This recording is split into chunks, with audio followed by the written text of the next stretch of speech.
The following program contains coarse language and mature subject matter. Viewer discretion is advised. From Winnipeg, Manitoba, the CBC Winnipeg Comedy Festival presents The Parent Trap.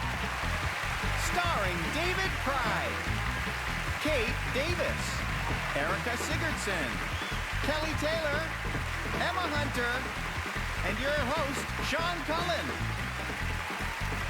And now, please welcome our comedy father figure, Sean Cullen.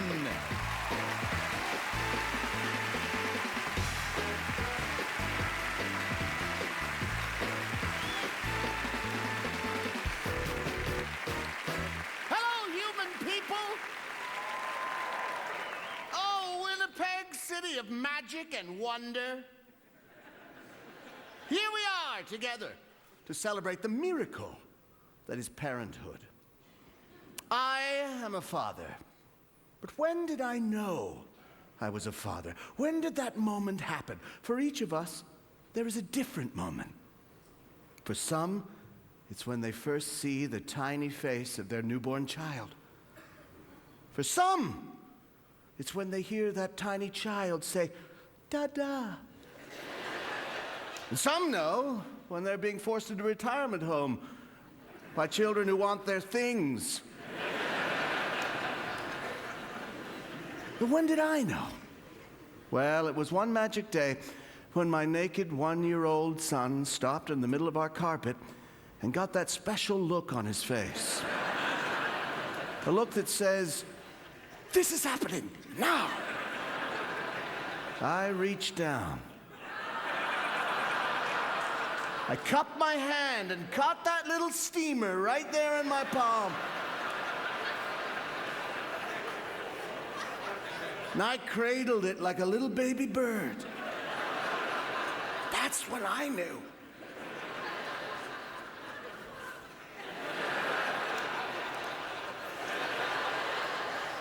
I have a 5-year-old and a 3-year-old. The 3-year-old has a very unrealistic opinion of her own capabilities. She's always saying things like, "You can't catch me." Well, I can, and I do it all the time.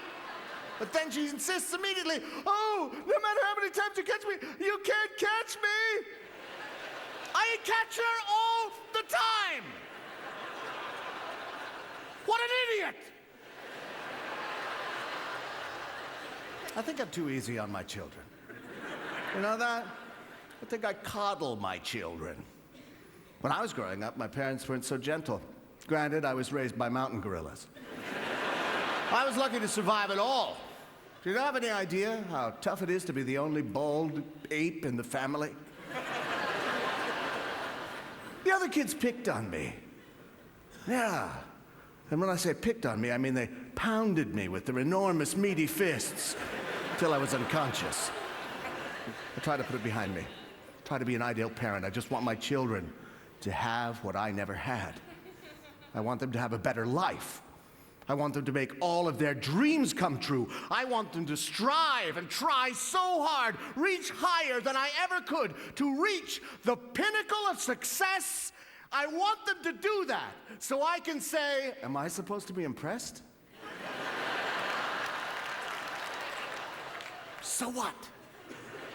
I know you think it's a little mean. I'm sorry, but these kids are incredibly cruel to me. My son, he keeps going on about me being very old. He keeps saying I'm old. My wife is not old, but I am old. "You're old, Daddy. You're old, Daddy." He's got a weird voice.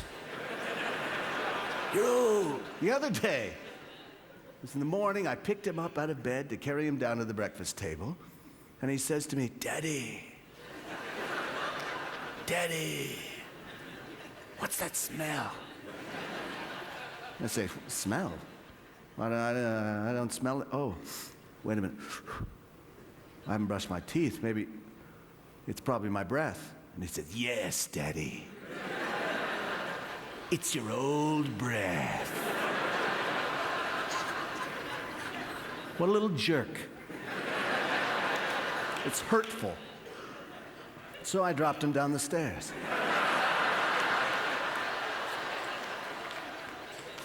was yesterday. I dropped him off at school. He leans forward in the car and he whispers in my ear, "I have a secret, Daddy." I think, oh, this sounds nice. It's going to be one of those cute little kid secrets they tell you. "Daddy, I've got a secret. Daddy, you're my bestest daddy in the whole world. I don't care if you're fat. I still love you." Then he jumped out of the car and he pointed at me. "Fat old daddy!"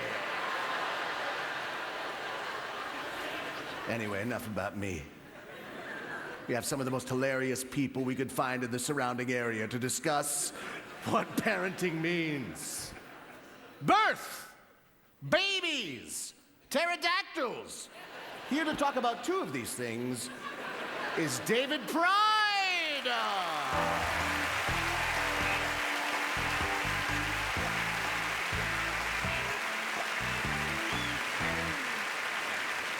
Thank you very much. Yes, I'm a proud parent of 2 children. I've got myself a little 5-year-old boy, a little 2-year-old girl, and I don't know why I put the hands there. That's not accurate. But 2-year-old girl, she'd be a friggin' moose. When she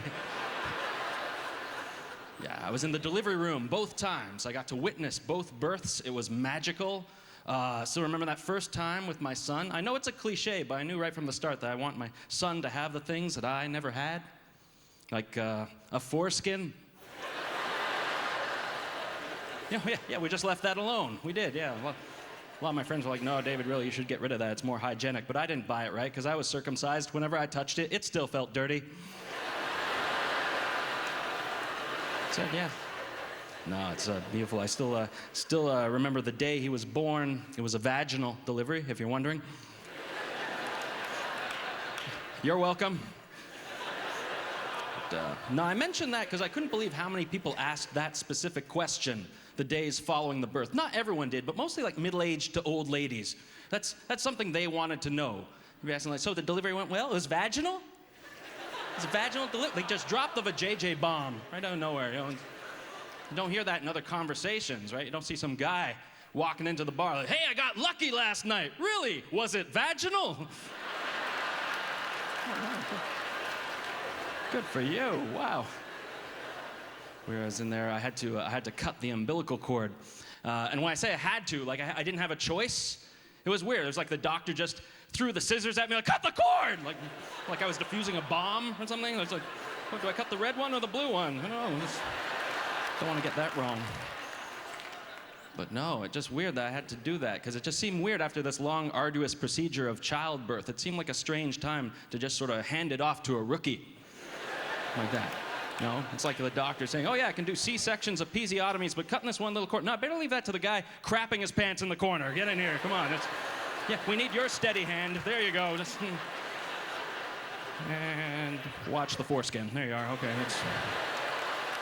that's weird, yeah. But I thought about it, and then I thought I might get the rationale of it, of why they let dads cut the cords, because I think it's sort of like, you know, when you're a little kid and your mom is baking, and she wants you to feel useful, so she gives you menial tasks, so you feel like you're helping. You know what that's like? Just, she says, "You want to stir the batter?" "Yeah, I'm helping you. Yeah, I'm making the cake. Yeah." That's what the cord is for dads. It's same idea. Just the doctor's like, "You want to sever your infant from the uterine wall?" "Yeah, I'm like a doctor. I'm making a baby. Yeah, I'm helping you."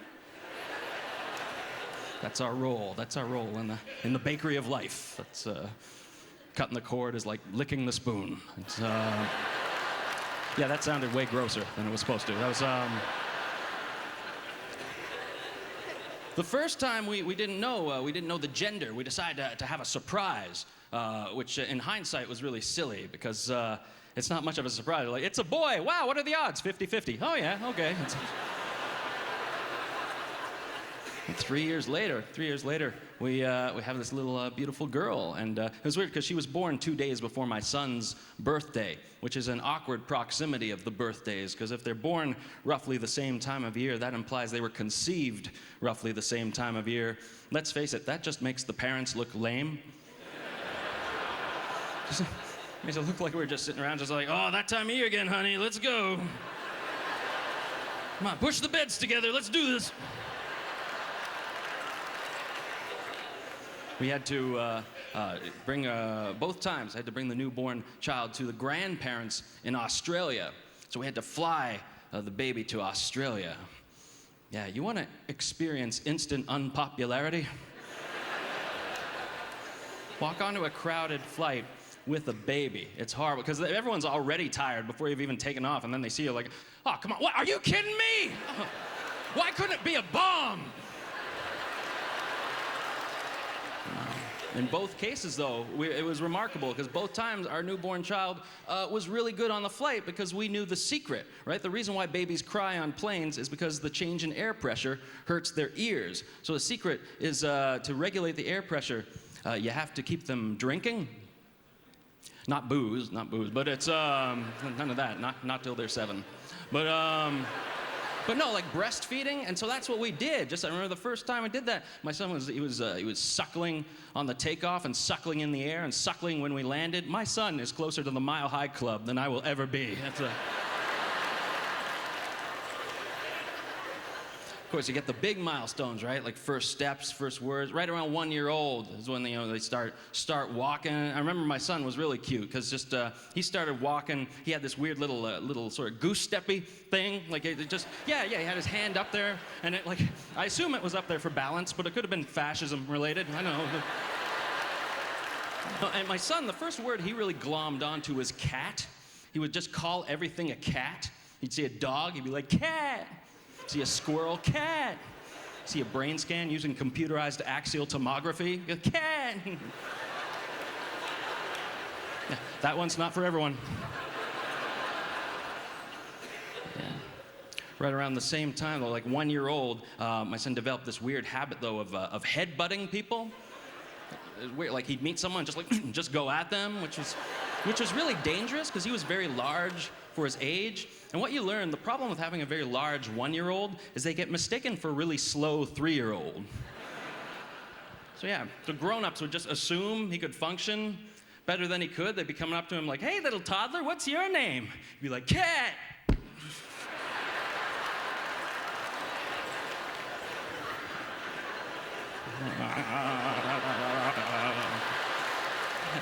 That's my boy. Thanks very much, Winnipeg. Have a good night.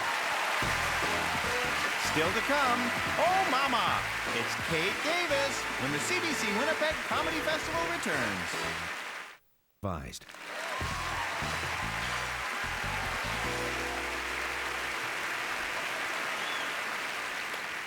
All this talk of children has really gotten to me.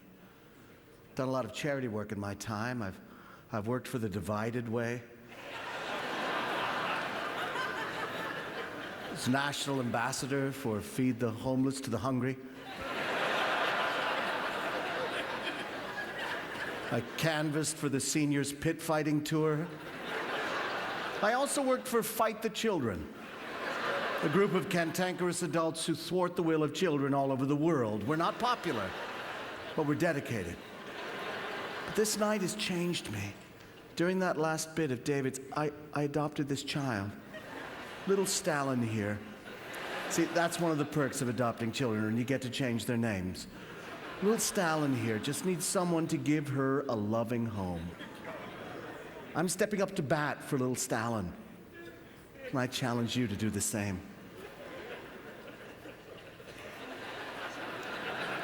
What's that? I know they're bad people. It's been said the phrase working mother is redundant, but not as redundant as the phrase working mother, working mother.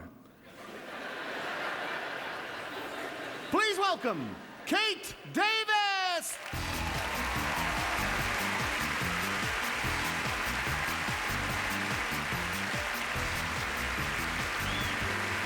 Thank you. Thank you. I apologize. Seriously, guys, I gotta make this fast because I got 3 kids at home who just think I'm at the store right now. My kids are always embarrassing me. I took them all to the science center, right? I thought I'd be a little educational with them. We go in, there was a scientist there doing an exhibit on minerals. And he asked the kids, he's like, okay, kids, what do you use salt for? You know, and kids are screaming out, my mom cooks with it, my dad sprinkles it on the sidewalk so we don't slip. My kids scream out, tequila! I look at my kids, I am amazed I survived my childhood. Aren't you guys? Like, seriously, we didn't have bike helmets. We didn't have knee pads, stair gates, little plastic plug covers. Come on, when we were kids, we put our finger in the socket while our mothers watched. We got electrocuted. Then we never did it again. Why? Because it hurt. I said to my kids who are so sophisticated, I'm like, have you guys ever licked a 9-volt? They're like, no, Mommy. So that's what I bought them for Christmas. They're all just sitting around the tree, just zzz, zzz. My 14-year-old's braces just started sparking. My youngest started screaming, it's tickling my vajayjay. I'm like, it's Mommy's turn.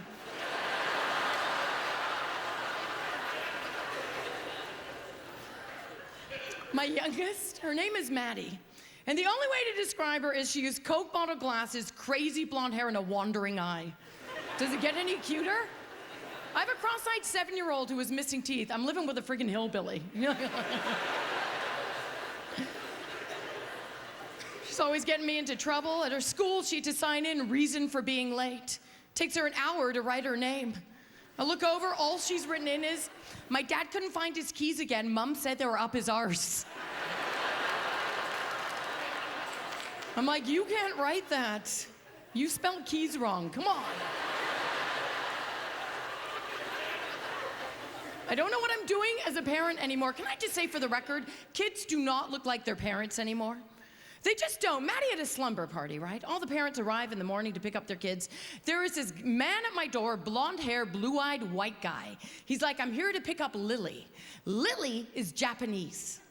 This guy looks like a Nazi, right? And I'm like, oh, are you a friend of the family? And he's like, no, I'm the father.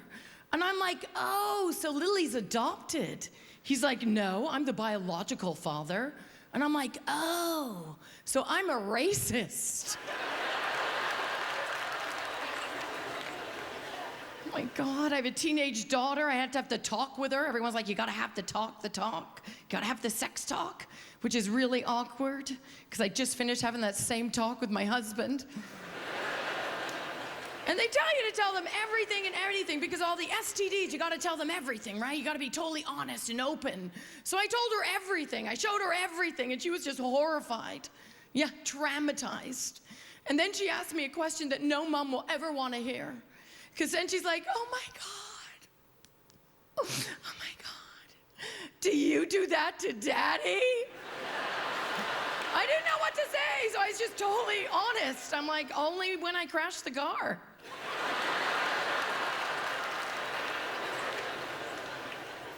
I have a teenage boy. Oh my God, you guys are so creepy at that age.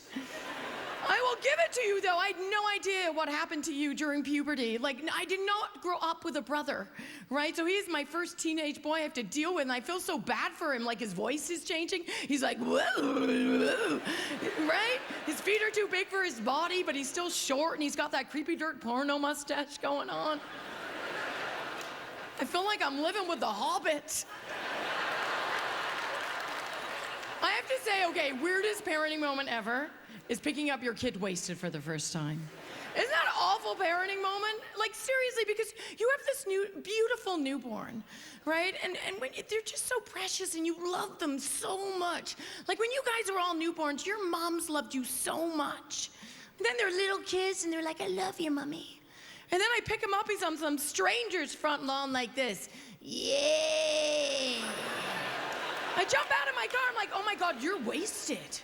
You know what he says to me? Yeah. And then I realize, I'm like, oh my God, you're high. He's like, I'm not high. I'm like, you're high. He's like, I'm not high. And I'm like, all right, Mr. Not High, answer me this one question. He's like, what? I'm like, how badly, huh? Do you want a Big Mac right now? And he's like, I'd love one. But I'm waiting for my mom to pick me up. Thanks a lot, everyone. Good night. Up next, Erica Sigurdsson has a kid. Sort of. When the CBC Winnipeg Comedy Festival returns.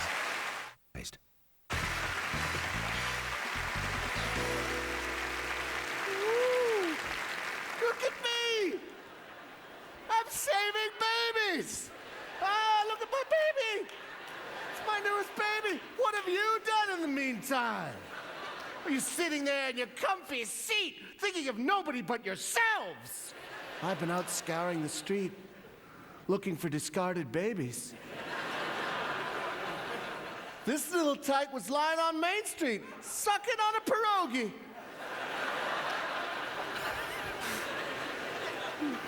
No sour cream or anything. Just a dry old pierogi.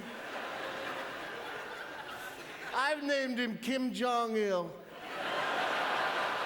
Little Stalin loves her brother Kim Jong, doesn't she? Yes, she does. You know it.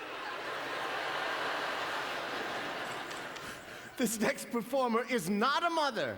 So please welcome the very unpleasant, very self-centered, or very barren. I'm only guessing here. Erica Sigurdsson! Here she is!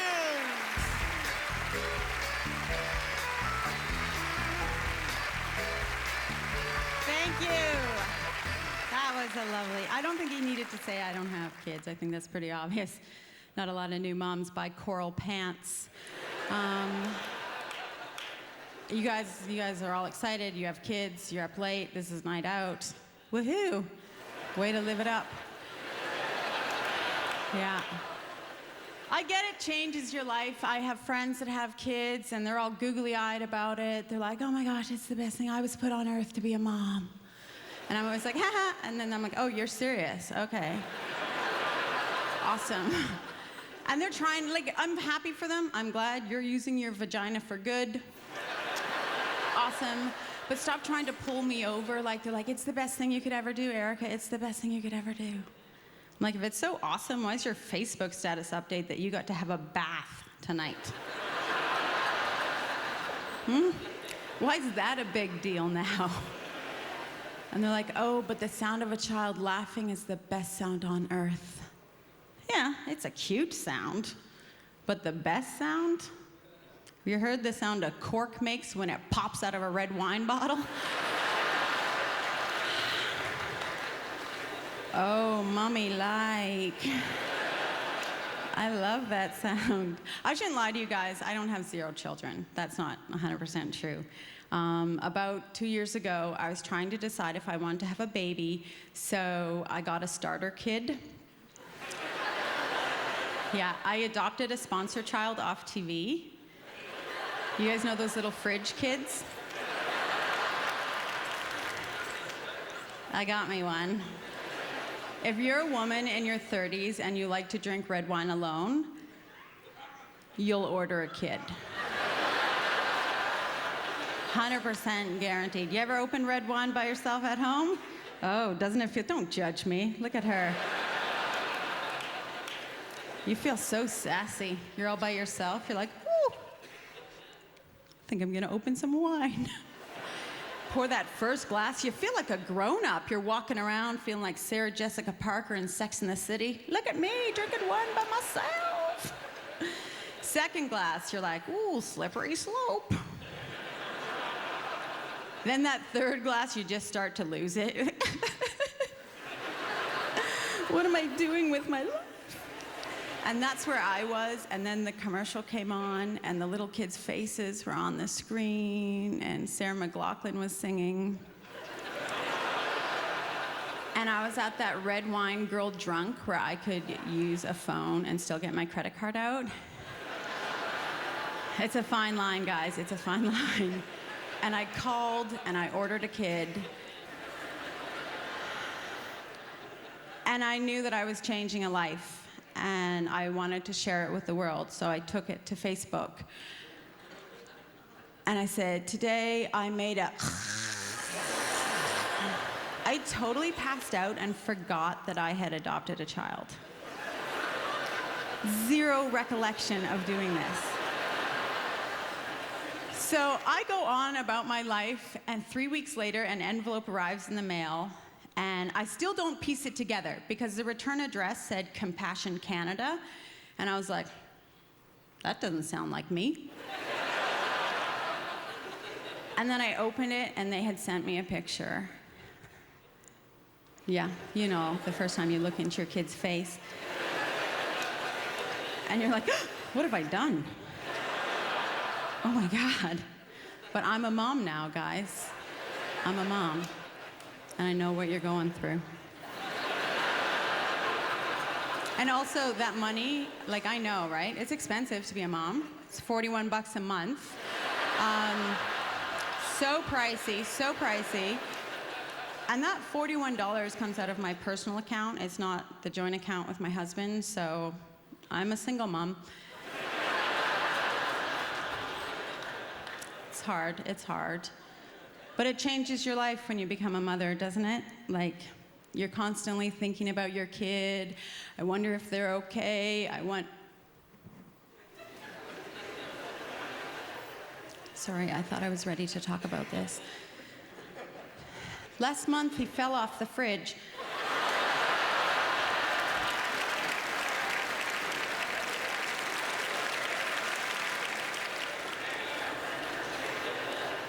For minutes, I didn't know where he was. I was freaking out. And we can laugh about it now. But in that moment when your child is hurt or missing, and turns out he just slipped under. But I got that crazy strength you hear moms get, right? That adrenaline strength, right? Like, I didn't lift the fridge, don't be silly. It was super heavy. But there was a lot of dust built up. And I was like, "Argh!"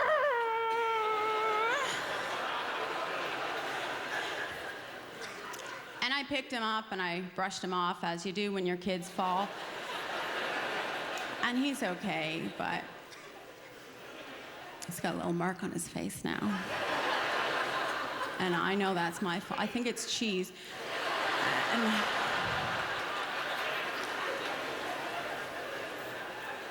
But I play it over and over again in my head. What could I do differently? What could I do differently? Maybe don't keep the vodka in the freezer.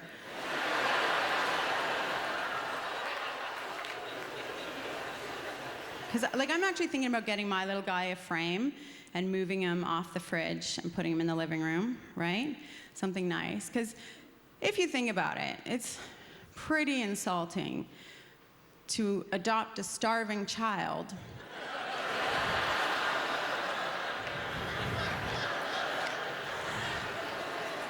and then stick their picture on the fridge. I'm like, I am a terrible mom. Winnipeg, you have been fabulous. Thank you very much. Good night. Up next, it's Mo Kids, Mo Problems for Kelly Taylor when the CBC Winnipeg Comedy Festival continues. Advised.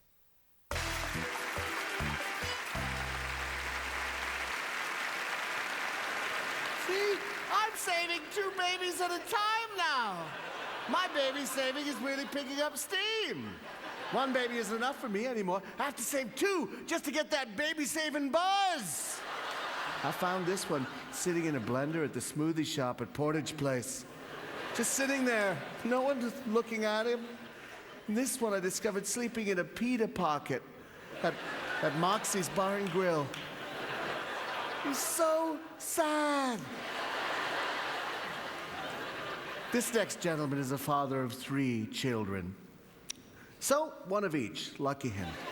Please welcome Kelly Taylor!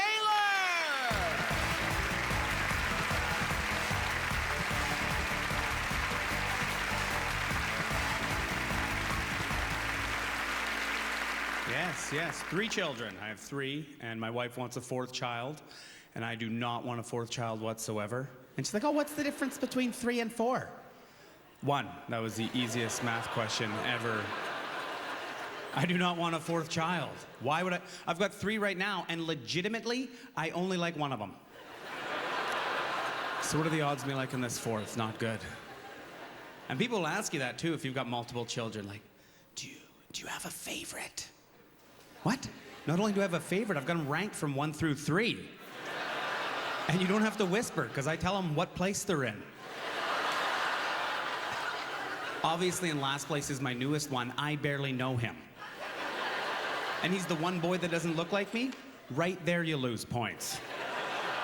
My other boy, spitting image of me. I like that. I appreciate it. Like, exactly when we're that same age, exactly alike. The other one, he looks like my father-in-law. Right there, you lose points. Enjoy your mustache and glasses when you get older, buddy. And he doesn't sleep all night. And you know what you have to do when a child wakes up during the night? You have to lay there and pretend sleep until your partner takes care of that. You could be laid on your arm very uncomfortably, like, oh man, I'd really like to roll over and get comfortable. But as soon as she hears me roll over, it's like, take care of the baby. Oh, why did we have a third child? This guy is so far in third place. He's gonna have to make the NHL to make up for this, seriously. At least first and second's close. That's close. Second place is my oldest, my daughter, little angel, takes care of the two boys, nice. First place, my 4-year-old. I think maybe any kid at 4 years old is always in first place, because you know what a 4-year-old's life entails? Nothing but good times. That's their whole life. As soon as he wakes up, comes out of bed, bedhead, comes down the hallway. What's going on? I'm going to the bank. I'm in. Let's do this.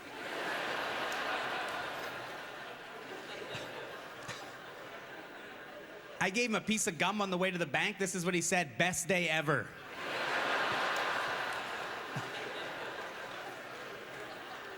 Okay, this guy's good times right here. This is a good time guy right here. Very positive. I like him. He's nice. And they're little ego boosters too, because they think you're the best at everything. He's like, he looks at me heartfelt. He's like, Dad, you're better than Sidney Crosby, right? Well, play a little rec hockey and I'm a goalie, but probably, yeah. I used to think if I had to be stuck at one age, what age I want to be stuck at? You know, mid-20s, something like that, prime your life, maybe a little older, got some money, do what you want. It's like, man, this 4-year-old's starting to make a case. Mid-20s, a little older, you got some level of stress. 4 years old, gravy train the whole time. There's the one downfall. Oh, I guess there'd be one downfall. Because if you're having a good time all the time, there's one thing you don't want to do. That's go to bed. Never seen a 4-year-old just end the day like, okay, that was a good day. Good night, guys. Catch up with you later. You at the ball. You gonna be here? We're gonna play that ball game off the wall? That was good times, yeah. No one goes to bed in the middle of having a good time. Hey, you guys aren't gonna be out later tonight, maybe having some drinks, post-drinks at the house, having some good laughs, having that. You know, someone just taps you on the shoulder right in the middle of having good times, like, right on, man, that was a good weekend. We should go camping again. Yeah, we should. Someone just taps you on the shoulder, like, hey, man, what's going on? What's up? What's up? I gotta go to bed right now. No, I gotta go right now? Okay. At least I'll just be 2 doors down so I can still hear you all laughing and having a good time.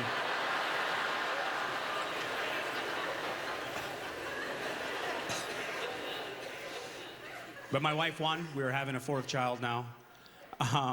She's actually due. She's due right now. But now that we're having our 4th child, we have the 2 boys, the 1 girl. Everyone will ask the same question too. You got the 2 boys and 1 girl. Like, oh, so what are you hoping for now that you got? What are you hoping for? It doesn't matter, you know. The 2 boys, 1 girl. You know, it really doesn't matter. Just as long as it's not a redhead. Got some Scottish background I'm very worried about. Thank you guys very much for having me here tonight. Take care. Still to come, Emma Hunter will have you hearing voices when the CBC Winnipeg Comedy Festival returns. Advised. Amazing! I can't believe how awesome I feel right now. Woo! Here's my babies! Oh, I'm the baby savior. I'm adopting babies left and right. I'm baby daddy. Big time. Woo! Oh, somebody's had an accident. Is it you? Just a second. No? Which one is it? Okay, this might take some time. So while I'm checking this out, our next performer knows that parenthood isn't just the domain of every ordinary Joe lunchbox like you and me. Rich, famous celebrities can also become parents. Parents of children with names like Rumor, or Scout, or Apple, or Blue, or Moon Unit, or Banjo, or Blanket, or the twins, Rack and Pinion. Please welcome the many celebrities of Emma Hunter!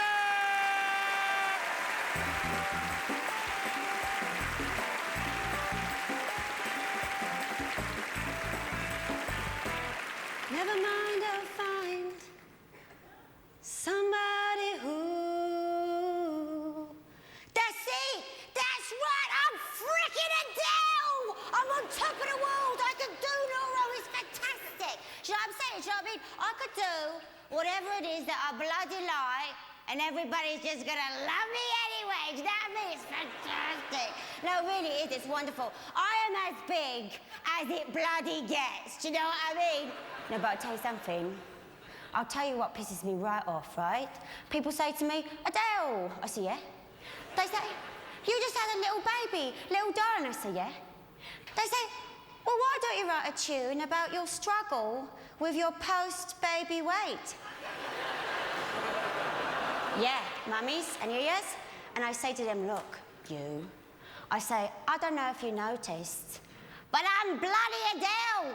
Do I look like I'm bloody struggling? Do you know what I mean? Right? I eat crisps all day. I eat them literally the whole day, right? Look, if I want to eat a roast chicken in my bed with my hands, I'm gonna bloody do it, man. No, I'm serious, right? I just rub the sauces into the sheets there, and somebody just comes in and deals with it. Right? It's fantastic. Yeah. Do you know something else, actually? I am taking a piss right now. I'm literally peeing in my own pants. It's fantastic. Now, do you know why I could do that? Because... Thank you. Hi, everybody. My name is Sofia Vergara. I don't know if you've seen my show on the television. It's amazing. It's called The Modern Family. You see that show? It's a very funny show. I play a sexy mujer, a mother and a wife. And my husband, he is an amazing actor. His name is Al Bundy. You know this man? Yes, you love him in North America because he put his own hand on his chorizo for 11 years. But I think I want to take this opportunity in front of all of you beautiful people. I'm so excited to come clean about something. So here we go. A joke is on you. I'm not really Spanish. Yeah, I couldn't get a gig, okay? And then I had a kid. So I was like, screw it. I'm gonna get my tits done and start talking with an accent. I should think about it.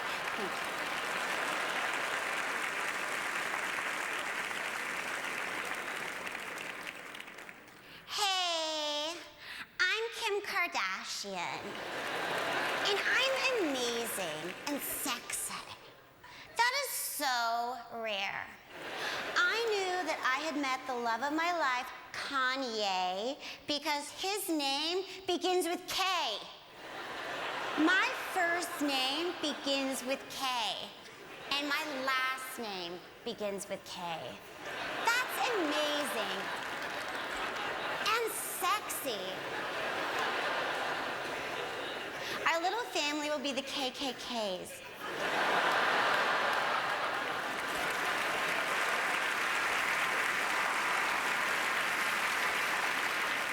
Hello, my name is Kate Middleton.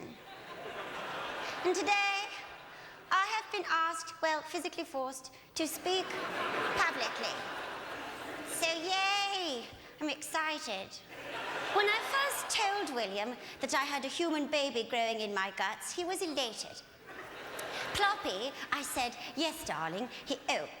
I should probably tell you, sometimes, just for a bit of fun, I like to call him Ploppy. It's just a nickname, you know, made it up out of my own brain, and it's just a bit fun. So, the time had come for me to sit down with Her Majesty the Queen and discuss. So, the conversation went thus. Fluffy, yes, Nipsies. Well, I've just had a thought. Oh dear, I know. It's the beginning. And then she said, well, what is it, dear? Well, I said, do you know, who do you think Dr. Chinese is going to introduce to the baby growing in my guts as an auntie? Well, she said, oh, I should probably tell you, sometimes, just for a bit of a laugh, I like to refer to Prince Harry as Dr. Chinese. Just another little nickname I made up out of my... And it's fun and racist, which is nice. Yes, good, right. So, onward. Fluffy, yes, Nipsey, she said. I said, do you know, who do you think Dr. Chinese is going to introduce to the baby in my guts as an auntie? Well, didn't the Queen look at me right in my eyeballs, and I looked at her, and we both said in almost perfect unison, probably that fat one slut. Thank you.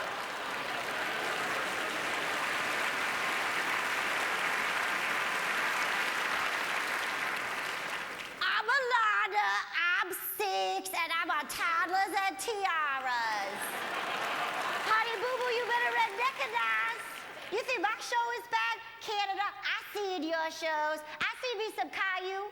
I do not understand one thing that Bob Baby says. He needs subtitles, okay? And I see me some doodle bop bitches. That's a bad acid trip, I'm telling you. You Canadians are disgusting.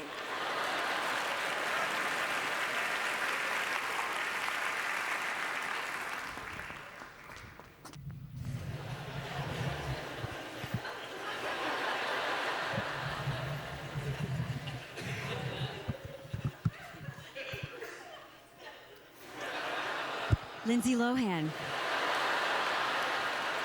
I'm Emma Hunter. Thanks very much.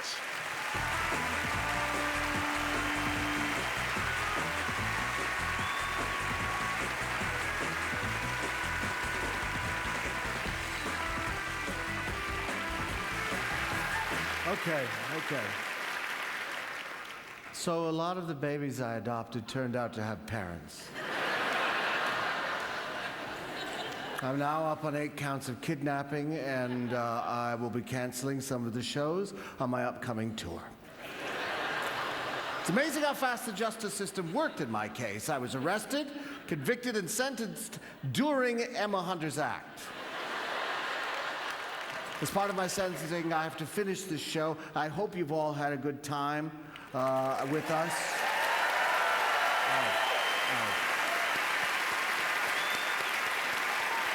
This has been the mother of all shows. Have a good time not being in jail. I've been Sean Cullen. Good night.